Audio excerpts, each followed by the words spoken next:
S.E. Cupp, Donald Trump is meeting with House Speaker Johnson at Mar-a-Lago, doing a press conference on their plans for voting integrity. Yeah. What do you make of that? What's happening there? And do you think this is a real effort on Johnson's part, because Trump says that it was Johnson's idea to try and keep his job by getting close and showing himself close with Donald Trump?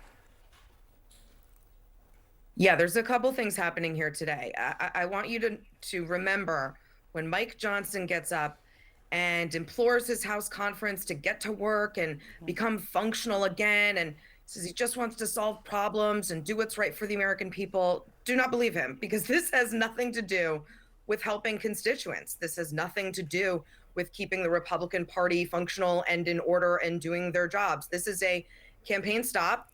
He's participating in a stunt for Donald Trump to help Trump spread his conspiracy theories about elections, to kiss his ring, and as you noted, most importantly, to keep his job. There's nothing serious about this effort. This is yet another attempt by Trump to use Republican leadership and Republican loyalty to him to help him spread his conspiracy theories. But listen, Mike Johnson would be well advised to remember the lessons of Kevin McCarthyism, which is that loyalty to Trump flows one way and one way only. Donald Trump did not help Kevin McCarthy keep his job in the end, despite Kevin McCarthy's unwavering loyalty. Yeah, Donald Trump definitely demands loyalty, does not give it out very often. House Speaker Mike Johnson makes a joint appearance with Donald Trump at Mar-a-Lago today. They're going to be talking, they say, about proposals and laws that they claim would allow non-citizens to vote. We'll see about that. Johnson still won't concede that President Biden won the 2020 election legitimately.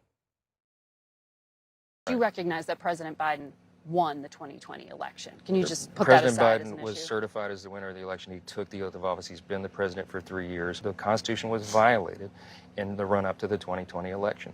Not always in bad faith, but in the aftermath of COVID, many states changed their election laws in ways that violated that plain language. That's just a fact. All right, panel rejoins. Sarah Longwell, what does Mike Johnson need from Donald Trump today, and what does the two of them together standing on a stage say to you about kind of the evolution of the Republican Party? I mean, when I think about it, when I compare what it was like for Trump to come to Washington in 2017, when there was a Republican Party that still stood independently of him, it seems to me that this is really going to send the message that that's over. But I'm curious your view.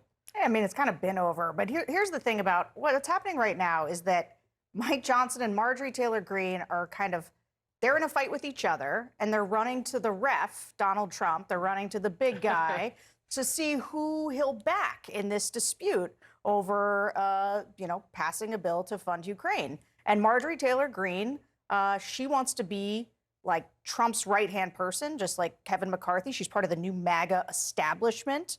But Mike Johnson also wants to be chief of the MAGA establishment. He's the Speaker of the House. He wants to be able to, have Trump back him against Marjorie Taylor Greene, who wants to file a motion to vacate if he goes ahead and funds Ukraine. And so this is actually, to me, sort of interesting from a Trump perspective. Like, is he going to back them both? Is he going to pick a favorite? What's he going to do? But as far as what it means about the Republican Party, the extent to which it is, you have to make these pilgrimages to Mar-a-Lago, like Kevin McCarthy did after January 6th. It really seems to me to be the word. Go get Trump's behind you. That's all you need to know about where the Republican Party is. Isaac, I mean, what's your sense of Sarah's question here about Trump and what is he going to do? I mean, he does often try to have it both ways, right? Keep everybody in the tent. But is he more Johnson or more Marjorie Taylor Greene in something like this? Well, keep everybody in the tent. I mean, another way of saying that, he's very comfortable with cats in a bag.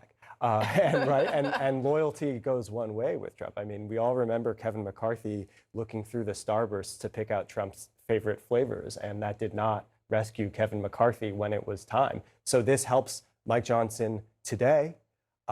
It gives Trump something that he wants today, and I don't think that it goes any farther than that. Big picture, Ashley Allison. One of the things that Johnson is fighting about with the right wing of his conference is FISA. I don't want to get into the technical details of Section 702, but I do think Johnson's explanation for why he is essentially changed his mind on FISA and gone from someone who was willing to stand with those right-wingers who say it's the government spying on you and instead attempt to move an extension of it that angered his right wing. He explained it. I'll just let him tell you why it is he says he changed his mind. Watch. When I was a member of the judiciary, I saw all the abuses of the FBI, the terrible abuses over and over and over, the hundreds of thousands of abuses. And then when I became speaker, I went to the SCIF and got the confidential briefing from sort of the other perspective on that to understand the necessity of Section 702 of FISA and how important it is for national security. And it gave me a different perspective. So, gee, he suddenly learned why it was that it's important for the country for this to go forward. And this just really stuck out to me because it seems like the story of the way these narratives get built on the right and become reality when in fact you are actually exposed to real information and details about what it actually takes to secure and govern a country, and this is the result. Yeah, I mean, and I think it though plays across the board, whether it's FISA, whether it's the election denial that you all were just talking about. It is this warped sense of we're going to run, I'm going to keep your sports analogy going. I might change sports up a little bit, but you're going to run down the field with the ball and like stop at the 1 yard line when it's no longer makes sense to you. And to talk about cats in a bag, it's like maybe Mike Johnson is trying to get out of that bag for a little bit and get into that bag, but Mike Johnson does not want to lose his speakership. And so part of, I think, going down to Mar-a-Lago today is like Donald Trump will tell him the direction to go and he will fall in line. Yeah. But it's just a little funny to watch these people who go from activists to get elected to go into actual governing and saying, oh, there's a reason for these things. And, oh, when you're an adult in the room, you have to make more difficult choices to defend the country. And suddenly like, oh, actually, I see the purpose of this. And, you know, Marjorie Taylor Greene will never turn off the activist part of her. That's what's sort of unique about her, where Mike Johnson, for all of his flaws, is actually trying to figure out how to govern in this position. Right. We're just watching him figure it out in real time right. because he's so new to the job. Johnson's headed to Mar-a-Lago, not talking about FISA, not talking about this, but something completely different that keeps getting relitigated. Give us a sense.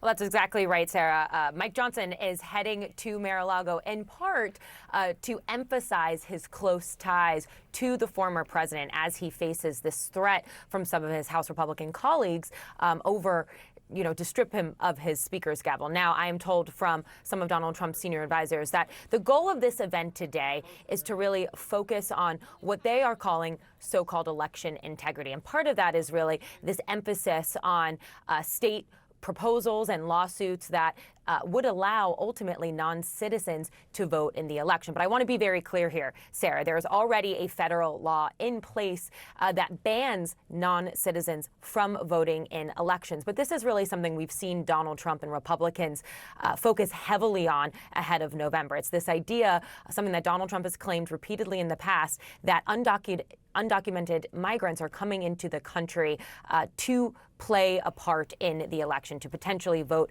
for Democrats. They're arguing Democrats want these immigrants to come into the country and play a role and impact the 2024 election. Now, again, I think really the message of this event today is to try to link this issue of election integrity with voters' real concerns over immigration. And again, something that Republicans are going to continue to try to do in the lead up to November. Now, I do also want to point out that there is some nuance here. We do know that in some cities, non-citizens are allowed to vote in some non-federal elections, places like the school board elections, for example, but that is not a widespread problem. So that's what we're looking at today. And I do also just want to point out that they are billing this event between Johnson and Trump as a press conference. However, it's still unclear if they're actually going to take questions. Trump's advisors say that they're going to, but as you know, they may say that. It doesn't always mean they will. Sarah? Yeah, they may be talking about election integrity. And over and over and over again, we know that there was no widespread fraud in the 2020 election.